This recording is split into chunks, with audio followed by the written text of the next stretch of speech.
are taking your seat, let's grab our Bibles and let's turn in the book of Job, and let's turn to Job chapter 40. Job chapter 40. Job chapter 40.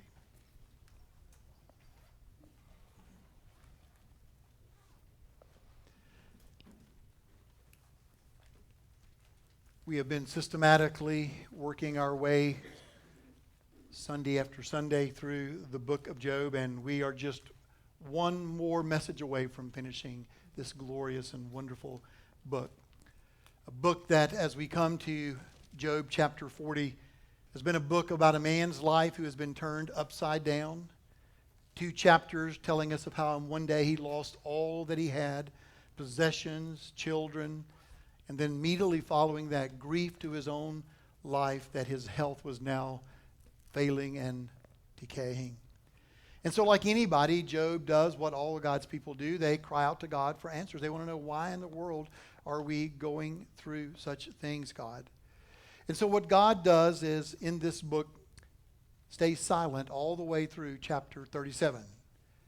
Job's friends have tried to help him figure out why this is going on in his life, what is happening, and they have been no help.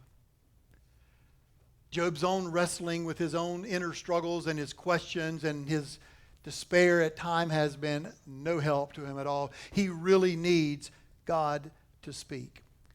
And so God finally does speak to Job, and the very first time he speaks to Job is when we come to chapter 38. God is going to speak twice to Job in these chapters in the closing books of the closing of this book. And in this first time that God speaks, as it were, God takes center stage. God becomes the speaker and the primary one that our attention is drawn to. And when God speaks in this section, listen, brothers and sisters, we are all startled at what God says.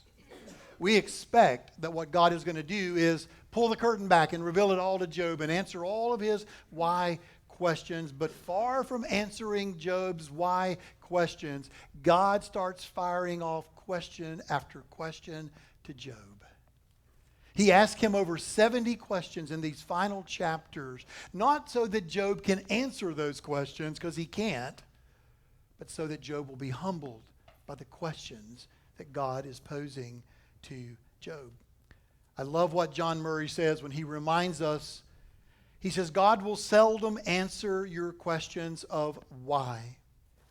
Far more important than any explanation for our suffering is nearness to God and our experience. I wonder, brothers and sisters, if you really value that.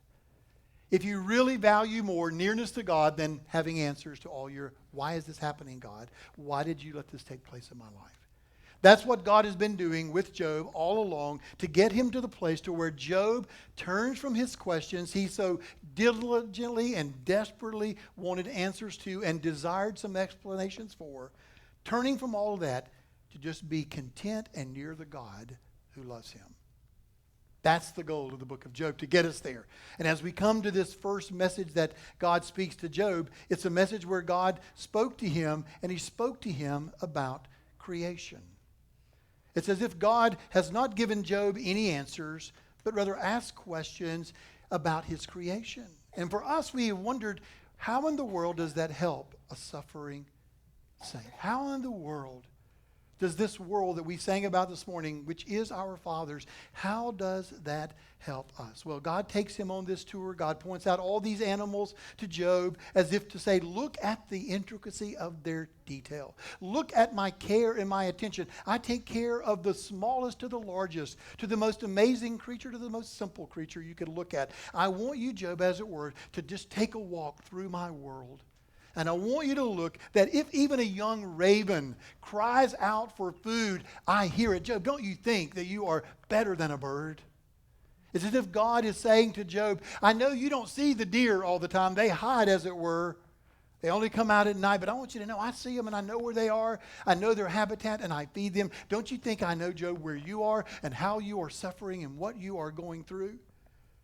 No bird has escaped his notice. No deer is hidden from him. The most powerful, the largest animal in the world that we studied in those verses is under his control, and he cares for it and manages it. And Job, what about that eagle? What about that hawk that at 600 feet elevation can watch a spider crawl across the driveway, or that eagle that can see a fish the size of a hand jumping in a lake 5 miles away. Now that's pretty impressive to me because I usually can't see my computer screen 5 feet away. Job, don't you think I see? I mean, I created this, all of expressions of the character and nature of who I am. And if that eagle and that hawk can do that, don't you think I can see? I can see where you are, Job. I can see what you're going through. I need you to take a tour with me, Job, and just look through my world. And so Job's response, as we saw, is simply this. Job responds after God has spoken to him and showed him all of these animals. Job responds with 3 things. He says, Lord, I am insignificant. What can I reply to you? It's the surrendered aspect of Job we learned last week. And he lays his hand over his mouth. He's through questioning God and blaming God. He is silenced, and then he adds nothing more. He just submits to what he has seen in God's creation. So, brothers and sisters, just by way of quick review, let me tell you maybe one of the best things you can ever do in your trials is to go somewhere and camp overnight. Take a ride through the mountains. Sit on your deck and look at the sunset or the sunrise. You say, well, isn't that just loving the creation? No, it's loving the Creator. It's recognizing that all of those promises that he has given to us are couched in the context of a God who first made this world, holds it together, and holds you together. You may not believe that or understand that, but this is his way, this doctrine of creation, of helping us in the first speech to see the importance of a powerful, caring Creator. And you are far more valuable to him than anything else you'll see in this world. It should rock your world when you think about, as Pastor Zach read this morning from Psalm 19, the second half of that psalm about God's word reveals the details and the exact character and nature of who God is. But if you read the verses before it, it's heaven and earth declaring the glory of God day and night. Creation is God's calling card, as it were, saying, you need to know how powerful I am. So this first doctrine of creation is essential to the sufferer. God is not answering all of the suffering questions nor giving us a teaching on suffering, as it were, when he speaks to Job. But he is teaching him an essential element to his struggle, and that is that God has created everything, and he cares for you. David Atkinson challenged the believers in his commentary on Job. He says, sometimes it's by enjoying the Creator's handiwork that we often begin to feel again the touch of the Creator's hand. That's powerful. Well, God has spoken once. Now he's going to speak again in chapter 40, where we are this morning. And as we come to the close of God's words to Job here in this chapter, this will be the second. It'll be the final and the last time that God will speak. And what God is going to do in this final message in chapter 40 down to chapter 42, verse 6, is he's going to show something to Job. It's a picture of 2 large animals. If you look at chapter 40, verse 15, he tells him, behold now Behemoth, which I made as well as you. And then if you look down in chapter 41, verse 1, then it says in chapter 41, verse 1, to Job, can you draw out Leviathan with a fish hook? Now, let me just say something to you at this point. I remember the first time in reading the Bible that I came across the Behemoth and the Leviathan. I'll never forget it. I mean, in this chapter that we studied last week, where God took Job on this tour through the zoo, every one of those animals I've probably seen and are familiar with. The lion, the raven, the deer, the wild donkey, an ox, an ostrich, a horse, a hawk, an eagle, all those that he listed. But I have never yet in my life, and I venture to say you have never ever in your life run across the Behemoth or a Leviathan.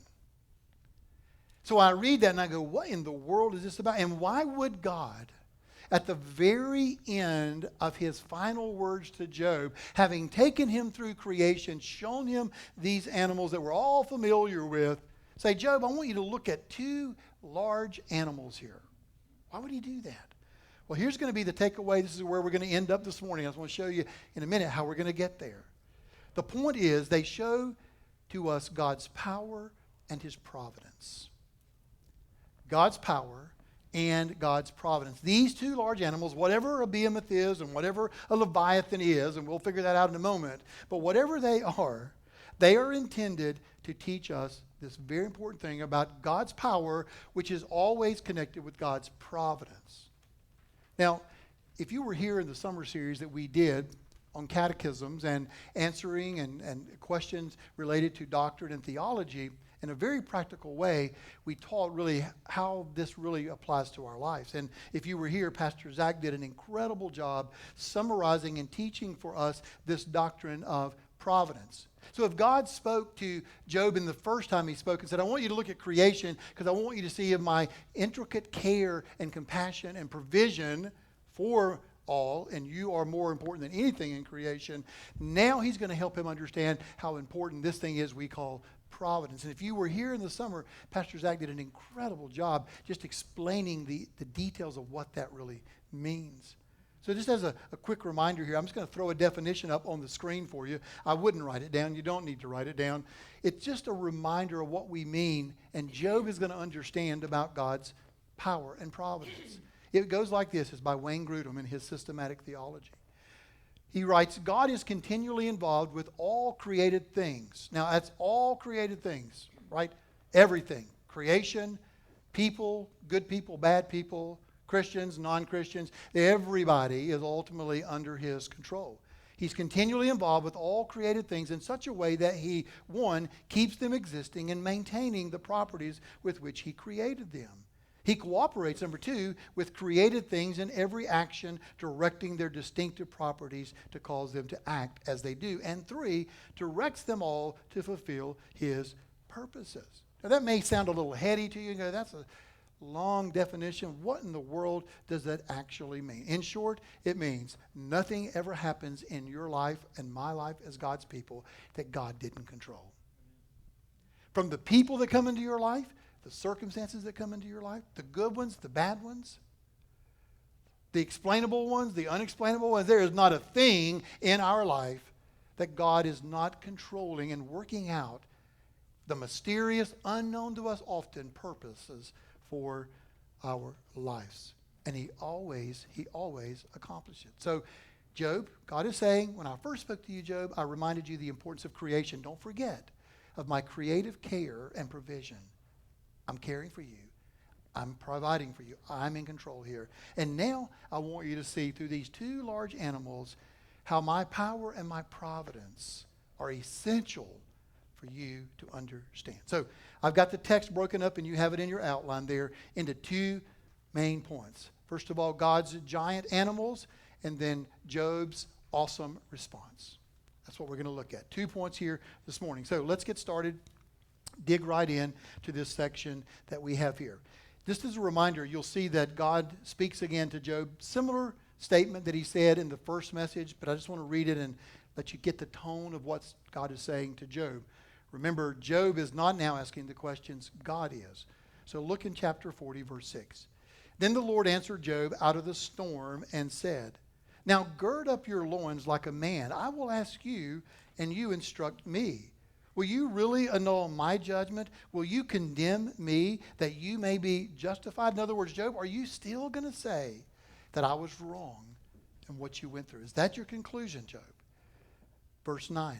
Or do you have an arm like God, and can you thunder with a voice like his? In other words, Job, do you want to climb up on the throne, God's throne, and run the world and the universe? How are you doing that? Can you do that? Do you have, Job, this thing called power, the strong arm, and providence to rule? Can you do that, Job? Again, there's no answer for Job to come back with. He's not supposed to come back with an answer. Verse 10, Adorn yourself with eminence and dignity, and clothe yourself with honor and majesty. Pour out the overflowings of your anger, and look on everyone who is proud and make him low. Look on everyone who is proud and humble him, and tread down the wicked where they stand. Hide them in the dust together. Bind them in the hidden place. Then, says God, I will also confess to you that your own right hand can save you. That's a humbling statement that God has just made to Job as he is again asked him questions. After he speaks something to Job, then God says something or shows something to Job beginning in verse 15 all the way down through the end of chapter 41. And the first thing he shows to him, if you look in chapter 40, verse 15, is that creature called Behemoth. Behemoth. Now, I want to just tell you, as we start to look at this morning, and we could spend a lot of time talking about these two creatures and what they are, but as he points out to Job these two animals, the Behemoth and then chapter 41, verse 1, Leviathan, we come to a topic in the book of Job that not everybody agrees on. Not everybody sees it the same way. I'm just going to tell you the right way, okay? And you're going to walk away from here convinced Pastor Kevin knows exactly what he is talking about. Because see, here's the challenge. The challenge is, are these two creatures that are mentioned, the Behemoth and the Leviathan, are they real creatures? Or are they simply poetic creation? In other words, like a poet, they just make up these names and these large animals to illustrate God's power and God's control. Or are they illustrating God's power and control, and yet they're really real animals? Because the word behemoth is really just a transliteration, which is the difference from a translation, right? You take a word in a language and you put it the same word in another language. That's a translation. A transliteration is just taking the word as it is and just moving it over. Okay? Now this word behemoth is a transliteration, and in fact it's actually in its plural form often translated as, or rendered, I should say, in the text, as beast, plural, as beast. So some people think that when we read these chapters, that really all God is doing is God is talking to Job about some large animals, beasts that are in the wild. Some have even described what we're about to read in these verses as a hippopotamus or an elephant. So let's read them and see if they sound like a hippopotamus or an elephant to you. I want to start, if we can, in verse 15. Behold now Behemoth, which I made as well as you. He eats grass like an ox. Behold now his strength is in his loins, and his power is in the muscles of his belly. He bends his tail like a cedar. The sinews of his thighs are knit together. His bones are tubes of bronze. His limbs are like bars of iron. He is the first of the ways of God. Let his maker bring near his sword. Surely the mountains bring him food, and all the beasts of the field play there. Under the lotus plants he lies down, in the covert of the reeds and the marsh. The lotus plants cover him with shade. The willows of the brook surround him. If a river rages, he is not ashamed. He is confident, though the Jordan rushes to his mouth. Can anyone capture him when he is on watch? With barbs, can anyone pierce his nose? So some commentators say, well, this behemoth is just a large beast that God is describing to Job. It could be a hippopotamus. It could be an elephant. There's a problem with that, in my opinion, being a hippopotamus and an elephant. And you know why? Look down again at verses 17 through 19. What does it say that this animal's tail is like? Like a cedar tree. Now, I've looked at some hippopotamuses, and I've looked at some elephants, and I've looked at that back part of them. And it didn't look like a tree to me. It didn't look like a big tree, like a cedar tree. This is a massive thing. So I don't think that's what it is. I don't think that here what we are talking about is a cedar tree.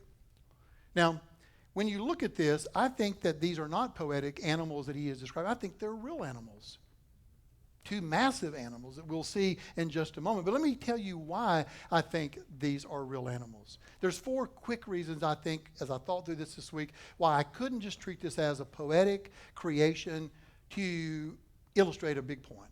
Number 1, all the other animals in the context of this section in Job are real animals, right? Remember we read about the deer, the lion, the raven, the hawk. All those were real. Why would I think that these two, though I don't understand what those names might mean at first, I sure don't want to think of them just as made-up animals. The context points to real animals. Number 2, the detailed anatomy of these two animals suggests they are real. In other words, God didn't just say, Job, I want you to look at the behemoth. It's kind of like this. It looks a little bit like that. He just describes in detail like you would be looking at an animal and just describing its features, down to the very tail that's like a cedar. So I think it's a real animal. 3rd, Both animals are treated as real animals in other passages in the Bible. I mean, you might get away with saying, hey, this is just poetic for Job. But if you turn to Psalm 104 or to Joel 120, you will find both of these animals mentioned, listen, as in the sea and along the ships, and they are listed as well with other animals, which God, it says, has created, which leads to the fourth and the final reason why I really believe that both these animals are real is because, most importantly, God said he created them. Look back again at Job 40, verse 15. Behold, now Behemoth, which I made as well as you. So is Job real, or is he a made-up creature? He's a real person. So in the context, I can only believe that whatever this behemoth is, or whatever the Leviathan is, it really is something that God himself has created. So let's look a little closer at these creatures as God shows to Job and points out these two large animals. What does he do? Well, he tells him to look at and behold Behemoth. And again, we've read through this and we've seen already that these are pretty descriptive terms. Though he eats grass like an ox, it doesn't look like a hippopotamus, it doesn't look like an elephant. Because of the tail, it makes me think of something else. What do you think it might be? Yeah, you've already read the title of the sermon, so you know. You're going to say, are you kidding me, Pastor Kevin? Dinosaur? You're really thinking this is a dinosaur? I mean, I've never seen the word dinosaur in the Bible. How in the world could you move from this behemoth to a dinosaur? So let me kind of update you a little bit on how I got there. It's true there is no mention of the word dinosaur anywhere in the Bible. You can't, unless you get a kid's Bible that's like a loose translation, right? The King James Bible was the first translated Bible in 1611, and several revisions since then have come, along with a number of newer English translations that almost also committed to translating from the original languages. Now listen, until 1842, the word dinosaur was never used. It was first coined in 1842. So 1611, you're not going to have it then. But 1842 is when Sir Richard Owen, who was a famous British anatomist who studied skeletons and bodies and of fossils and different things like that, he came up with this term to describe what was then thought of as a large lizard. A large lizard. He's the director of the British Museum, so he's not a fly-by-night kook who just thinks, well, I think this is what I would call this. He originated the word for those huge creatures that were being excavated. And so the word dino means terrible, and the word saurus means lizard, so it's a terrible, big, great lizard. That's what the word dinosaur means. And after viewing the bones of Iguanodon, he and the Megalosaurus, he realized that he was examining the remains of a unique group of species that he had never seen before.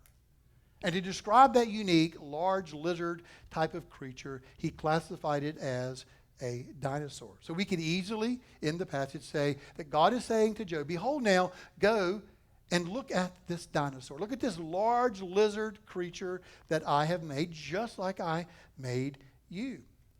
Now, we don't know which one that was, right? But we do know this, that it must have been massive.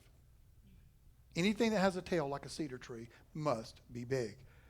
One commentator suggests it could be the Brachiosaurus, which weighed, listen to this, 90,000 pounds and was 75 feet long with a 40-foot tail. Pretty massive creature. We can't be confident that that's the one Job looked at, but that would be a type of these large lizards that come under the category of dinosaur. Now, the obvious struggle most of us have, just to be honest with you, about dinosaurs is because we bought into the lie of evolution. We have bought into the whole concept and the conditioned our thinking through evolution that dinosaurs existed 65 million years before man came into being, and when man came into being, they were already extinct. Now, there's a real problem with that. I mean, there's a lot of problems with that. But there's one big one right in the text. I mean, the overall problem is the dating and the way of trying to determine age of fossils and stuff like that is often not a true and a good way to do it. It's really theory, it's a lot of speculation. And there's a lot of stuff you could read in Answers in Genesis and all the good creation websites where scientists, true scientists, are really explaining how dating and all the the radio dating and stuff like that takes place. Just go read that. I don't have time to unpack that for you.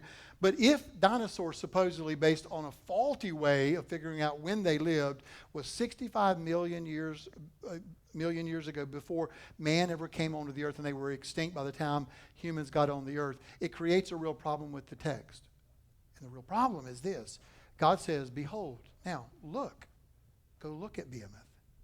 So apparently, God wasn't just painting up some kind of picture in Job's mind. He's saying, I want you to go look at him. I'm going to describe him. You know what he looks like. You've seen him, Job. So apparently, even in Job's day, there was this large animal that existed in his world. And not only that, you can study many cultures, and those who are archaeologists and those who do the digging and the research find paintings of these large animals with people in them. So the reality of saying that that's something way back there is a very evolutionary thing. Now, I want to say this real quickly here. The goal here of understanding that this behemoth is probably a dinosaur-type creature is not so we can walk away and go, wow, now we know about dinosaurs. It is amazing what they have discovered and what they have found in their archaeological digs, which has literally, in some ways, undermined this evolutionary theory about how long ago they existed. One article I just read from a scientist wrote these words. 17 years ago, scientists from the University of Montana found T-Rex bones that were not entirely fossilized. The sections of the bones were considered fresh bone. If these bones were millions of years old, then the blood cells would have already totally disintegrated. A report by one of these scientists recorded, quote, the lab was filled with murmurs of excitement, for I had focused on something inside the vessels that none of us had ever noticed before. Tiny round objects, translucent red with dark center, red blood cells. Blood cells are mostly water and could not possibly have stayed preserved in the 65 million old Tyrannosaur. They were indeed hemoglobin fragments. So even in just scientists who are looking at the data as it is are saying there's no way this could be from 65 million years ago. So God tells him to look at it. Apparently it was in Job's day. There's no reason to believe it did not exist. And what is the point of this in this passage? So we can make movies like Jurassic Park? No. That's funny and that's good to watch. It's great, right? It's a great story, but that's not the reason. It's not so we can walk away and be fascinated and say, wow, the Bible does talk about this. Job saw one. Listen carefully, brothers and sisters. The context is this is a man who has lost everything, who has lost his children, all 10 of them in one day, and then his health immediately following, and has struggled to God and before God with why is this going on in my life. The purpose of talking about the behemoth has to be related to, listen carefully, suffering. Not about science necessarily. Not about the fascination of proving that evolution is not real, but about a man suffering.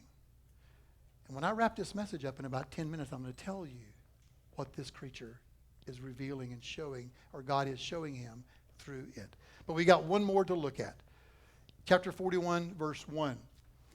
He writes, can you draw out the Leviathan with a fish hook? Now let me just tell you something, brothers and sisters. If you struggled with the dinosaur, you're going to really struggle more with Leviathan. Let me just kind of read some of the passage for you. Look at verses 1 and 2. Can you draw out Leviathan with a fish hook, or press down his tongue with a cord? Can you put a rope in his, verse 2, in his nose, or pierce his jaw with a hook? Drop down to verse 7. Can you feel his skin with harpoons, or his head with fishing spears? Verse 8. Lay your hand on him, remember the battle. You will not do it again. Verse 10. No one is so fierce that he dares to arouse him. Who then is he that can stand before me? Go down to verse 13. Who can strip off his outer armor? Who can come within his double mail? Who can open the doors of his face? Around his teeth there is terror. His strong scales are his pride, shut up as with a tight seal. One is so near to another that no air can come between them. Verse 18, he sneezes, flashes forth light, and his eyes are like the eyelids of the morning. Out of his mouth go burning torches. Sparks of fire leap forth. Out of his nostrils smokes go forth, and from boiling, as from a boiling pot, and a burning rushes. If you had trouble with the dinosaur, you're going to have trouble with this one, because I actually think this is probably a dragon. You say, Kevin, you have lost your mind. How in the world do you think there could be a creature that actually could breathe some kind of combustible fire out of his mouth? Well, let me just tell you what a couple scientists who could care less whether we're Christians or not wrote about a couple of God's animals that he created. Try to explain one, right? The bombardier beetle, which fires at its enemies bombs made up of powerful chemicals stored and mixed inside its body. The little creature fires out this fire to them. Explain to me how a firefly can have a chemical reaction and convert chemical energy to light energy without burning a hole in its abdomen. And it does this with 90% efficiency, where an ordinary light bulb burns with only about 10% efficiency. I can't explain that about those little bugs. Why, if they are there and you see fireflies and you see bombardier beetles, why in the world can't I believe what God says about this creature that has smoke and fire coming out of its mouth? Scientist Henry Morris wrote, dragon bones have been excavated, or dinosaur bones have been excavated, that show a strange protrusion with an internal cavity on the top of the head, which some speculate served as the mixing chamber for combustible gases that would ignite when exhaled into the outside oxygen. Now, I'm not going to be able to go into all the reasons why dinosaurs are gone, in the sense like what Job saw, why they are extinct. I just can't do that in this time. Again, go to Answers in Genesis, go to those great resources and read about them. My point I want to drive home before we get too far from this is that this is not pointed out to Job, the dinosaur and the dragons, to fascinate him about what God made necessarily. There's something more here that is in God's mind. And in fact, I think there are two reasons. They're not in your notes, but I'm going to give them to you. There are two reasons why I believe God has pointed out these two large animals to Job. Number one, to impress on Job and us our own feebleness and frailty in comparison with the power and majesty of God, who has revealed himself in the creation of such awesome animals. To impress on us. He wants Job to be impressed when he looks at this massive animal. Look at this that I have made. Look at this that I have got control over. Look at your feebleness. Look at your frailty. And notice what I have made in these awesome animals. I think that's one thing. That's what the walk through the zoo that we looked at last week with Job taught us. Again, how feeble and frail and weak we are. And if God has created and managed from the smallest to the most massive thing in creation, surely He's managing your storms, managing your suffering, managing your situations. Even the one right now this morning as you walked into this room and into this place and you literally are struggling with. You just need to back up and say, God, I want you to impress on me again how feeble and frail I am and how powerful and majestic you are in creating these animals. But the second one, and the one I really want to drive home and end our sermon with this morning, is this. He does this to point out to Job and us that if he can't understand or subdue these mighty earthly creatures, which are a reminder of cosmic spiritual powers, God can. In other words, Job, there's something about these big, massive animals, particularly the last one that I just told you about, this Leviathan, this dragon. There's something about that, Job, I want to nail down in my message to you that hopefully, not just you, but forever after you, people will understand that I do have the power and the providence to run and control everything. Isn't it interesting, at least it is to me, that when God ends his message to Job, the second and last time he speaks to Job, the very last animal that he brings before Job and tells him to look at, this one that has this fire-breathing ability, is the Leviathan. For our sake, our context, the dragon. Now, why is that important? Well, could it be that because we now know the rest of the scriptures in the New Testament, and particularly the book of Revelation, that God is trying to remind us and communicate a message to us about another dragon. In fact, take your Bible, if you will, turn to Revelation chapter 12, and let me show you what I mean. Revelation chapter 12 is a great picture of reminding of us and all of God's people who it is that really is our adversary and what this person, this archenemy of God, is trying to do. Revelation 12, I'm just going to read verses 7 to 10. And there was war in heaven, Michael and his angels waging war with the dragon. You see that dragon showing up now. The dragon and his angels waged war, and they were not strong enough, and there was no longer a place found in heaven for them in heaven. And the great dragon was thrown down. Who is that great dragon? Listen, John says, the serpent of old, who is called the devil and Satan, who deceives the whole world. He was thrown down to the earth, and his angels were thrown down with him. Then I heard a loud voice in heaven saying, now the salvation and the power and the kingdom of our God and the authority of his Christ have come, for the accuser of our brethren has been thrown down, he who accuses them before our God day and night. Now, we talked through the whole book of Revelation a while back, so I'm going to restrain myself from really saying much about the passage other than to say, obviously in the book of Revelation, Satan, that old serpent, is called a dragon. And that serpent, that dragon, has many things he is after, but this text reminds us that one of the things he is after is to accuse the brethren. I'll let your mind go back to the book of Job. The very first chapter of Job that we studied is a conversation between God and Satan, where Satan is accusing Job before God of only serving him for what God gives him. Could it be that the book starts that way with the accusation of this Satan and the dragon, and God in the end pulls out this final massive creature full of fury, full of wrath, full of being uncontrolled by any human being, to say, I want you to realize that day of his judgment is coming. I don't know whether Job got the message, but you and I have the rest of the Bible to understand something about Satan's attack and his accusations and all that he does. But I'm pretty confident that one individual there got it that day. And that would be Satan himself. If he was there in the first conversation, I guarantee you he was there listening to what Job was hearing from God.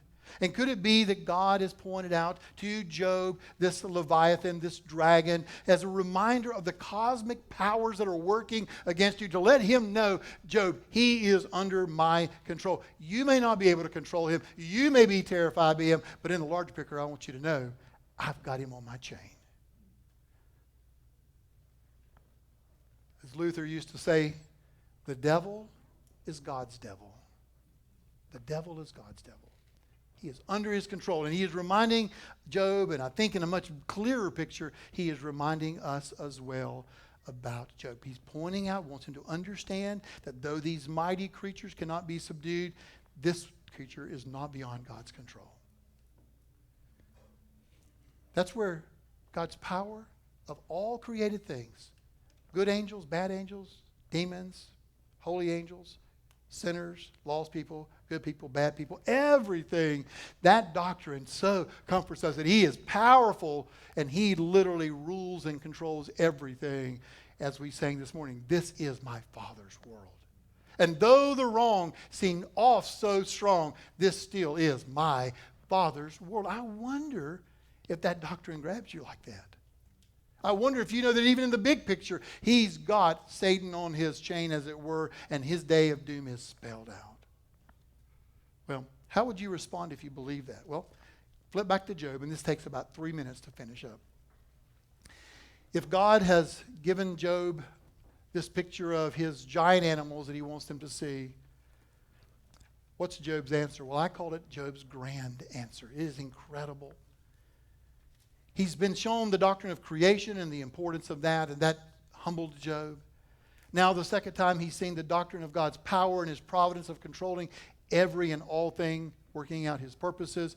How does that affect Job? Look at chapter 42. Then Job answered the Lord and said, I know that you can do all things and that no purpose of yours can be thwarted. That's called affirmation. God, I am affirming now, in the end, I get it. There is not one thing that you cannot do and no purpose of yours will ever be thwarted. That is providence and that is power.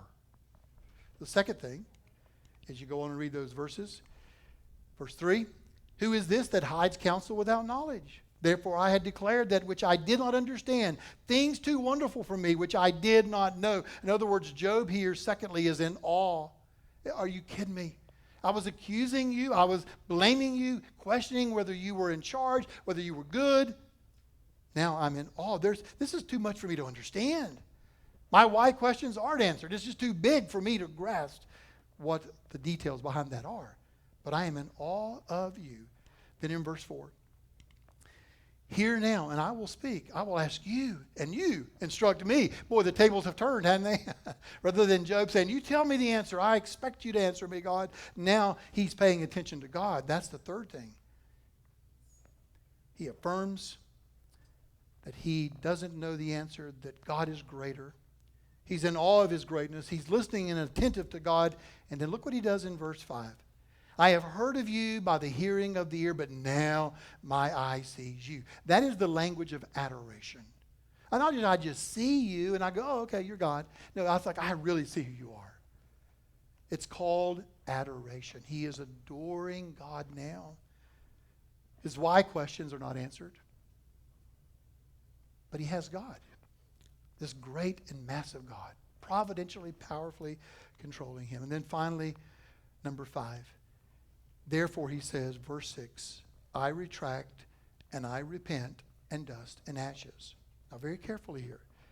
This is a genuine apology from Job. It's not that Job is saying, you know, God, I really did sin. That's why I went through all this trouble I went through. That's not what he's confessing.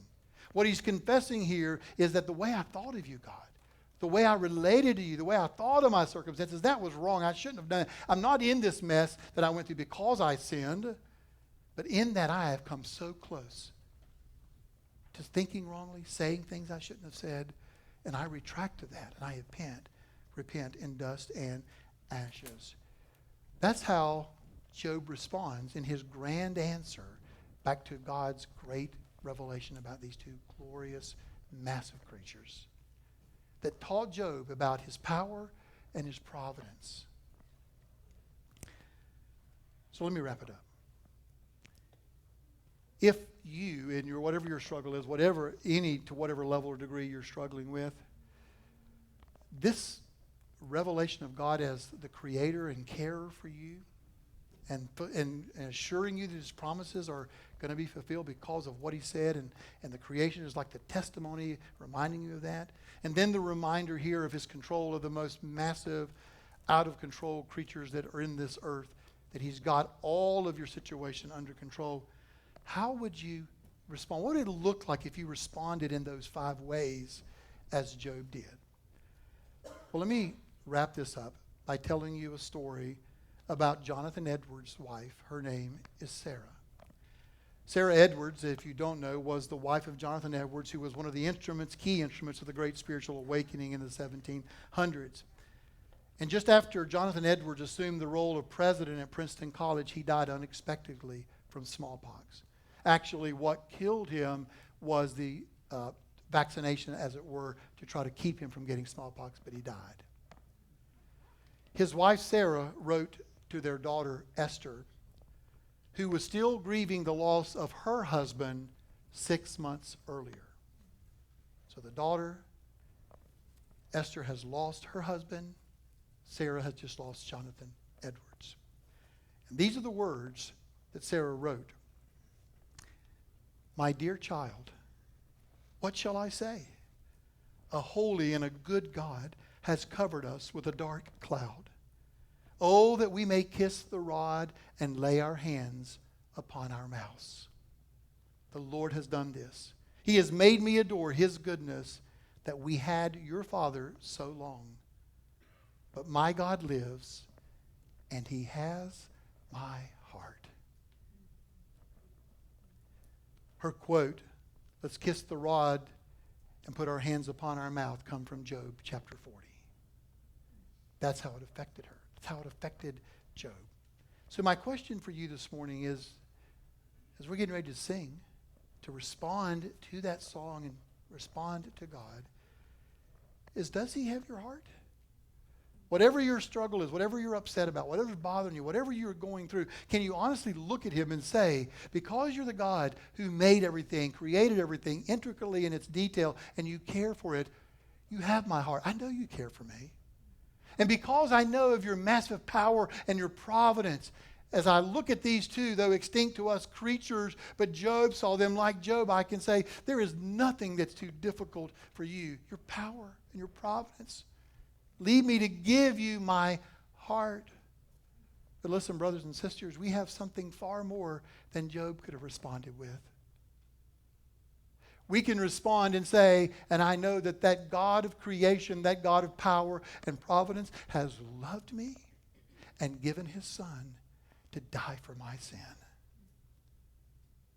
If that doesn't pull our hearts to say, oh, here is my heart in my suffering, I give up on desperately wanting answers and pursuing answers to my why questions. I've done all I can do. I'm finished with that. Here's my heart, oh God, because if you gave yourself for me and had your son live and die and take my place for my sin, how could I withhold anything from you?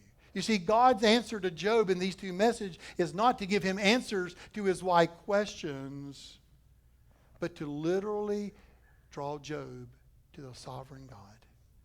That's why God speaks out of the storm. Not so Job will trust the storm, but the sovereign one in the midst of the storm. Let me close with a story that I hope will grab you and will move you and let you see what I mean by why we respond. Here's my heart. I give it to you. I recently read in one of my commentaries on the book of Job about a family of 5. This mom, this dad, and 3 sons were personal friends with the commentator, and the oldest son was greatly gifted intellectually and musically, all along with being a fine scholar, and he was also a splendid violinist. Earlier in his high school years, the father, a medical doctor, had some trouble with the boy's spirit of submission. But we know how we will do with our gifted children. We will give them room, he writes, cut them some slack, but a proud streak soon accompanied this boy's independent spirit. Upon graduation from high school, the son was accepted into a prestigious school on the West Coast, a very expensive but excellent university known for its academics. The physician father paid the full tuition that year, and the boy began his first year many miles from home. It was not long before he started running around with the wrong crowd. He continued his musicianship, playing violin in the school's orchestra, and did academically well. But while he was out there, he cultivated even further a rebellious heart. After completing his freshman year, the boy returned home, bringing his proud spirit of selfishness with him. It was not long into the summer before his mom, dad, and 2 younger brothers realized they had a real problem getting along. The conflicts intensified. His arrogant, stubborn, and mean-spirited attitude distributed the family's harmony. Late one afternoon, the father had had enough. He called the young man into his study, closed the door, pointed to the large leather chair, and said firmly, "Sit down." He then delivered a speech the boy would never forget. "Everything you own is mine. I bought every stitch of clothing you wear and everything that hangs in your closet. Your car in the driveway is mine. I paid for it. The money in your pocket came from my account. Now I want you to empty your pockets and your wallet on my desk. Leave everything that is mine in this house, and I want you to leave all your clothing. Give me the car keys, and oh, by the way, also leave your violin. I bought that too. Leave everything behind that you have been using, which I am now claiming as rightfully mine. You can keep the clothes on your back and the shoes on your feet, but that is it. There's the door. You can leave now. By the way, if you decide to change your attitude and come back into the home with a cooperative, submissive heart, you need to know that we will accept you and we will welcome you back as part of the family, but not until. I love you, and as always, will, but you are not the son we raised, and I'm not putting up with this any longer." The father told the commentator that the boy stood defiantly to his feet, pulled all his money out of his desk, walked to the door, and left everything without saying one word, not even goodbye. He proudly walked to the sidewalk out front, took a left, and got about 3 blocks down the street, and then stood there motionless with his hands in his empty pockets. He began to think it through as night was falling. He thought about all he would be facing, the street life he knew nothing about, and everything he was leaving behind. No money, no prospects, no car, no job, no food, no college, no sophomore year ahead of him. And after his dad had taken everything he owned that was rightfully his, this young man realized he had nothing. When it was almost dark, he turned around, walked back home with his proud head now hanging down and his heart that was truly repentant. He knocked on his own front door. His dad opened the door with his mom standing next to his 2 younger brothers who had already been thinking, who's going to get his room? Then came these words. I am so sorry. I realize I really need you, and that you love me desperately. I've been wrong, and I want you to forgive me all my sin. They reached out and embraced him and welcomed him home. Listen, that is the Christian story. I have wasted everything you gave me, God. And if anybody ever loved me as you loved me, living a perfect life for me so that I wouldn't have to try to be good enough on my own to be accepted, and then dying for my sin, punishing your own son, killing him in my place, so that by faith, as I just turn and believe that and trust in that, it all becomes mine again. I get restored. I get reconciled.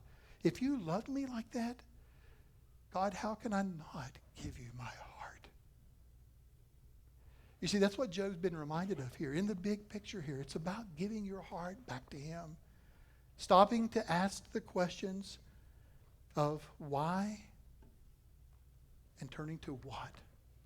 Not why did you let this happen, but what do I have? What a God I have who has loved me as he has. You see, God's answer is not solutions to our questions. It's surrender to his sovereignty. A sovereign, providential, powerful God who made the world and everything in it has loved me and redeemed me in Christ. So can you say, as we sing in closing this morning, here's my heart, oh God, it's yours. I give it to you. I trust that you will. Let's pray.